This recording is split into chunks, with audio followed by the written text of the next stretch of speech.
Hello అందరికీ welcome back to SS world. మేము దసరా రోజు వేసిన పిడకలతో అయితే దీపావళి రోజు నీళ్లు కాగబెడతాం. ఆ నీటితో స్నానం చేస్తాం.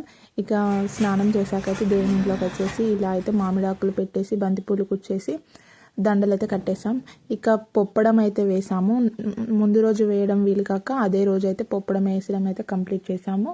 ఇక 12 కాకముందుకైతే మా డాడీ బాబాయ్ వాళ్ళందరూ కలిసి అయితే నోముని కిందికి దించారు. నోమును కిందికి దించినాక ఇక ఇట్లా అయితే అలంకరించినాక ఇక ఈరోజు 4 వరకే నోముకోవాలి అని అంటే కేదారేశ్వర వ్రత బుక్ తీసుకొస్తే నేనైతే ఆ బుక్తో మంచిగా చదివేశాను. కథ అంతా చదివేశాము, విన్నాము.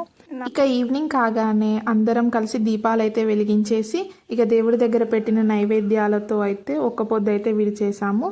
ఇక తీర్థప్రసాదాలు తీసుకున్నాక భోజనాలు చేసేసి నైట్ ఇంకా కొన్ని క్రాకర్స్ అయితే కాల్ చేసాము. అందరము భూచక్రం, చిచ్చుబుడ్డి అందరం అయితే ఇలా ఎంజాయ్ చేసాం. ఒక వీడియో నచ్చితే లైక్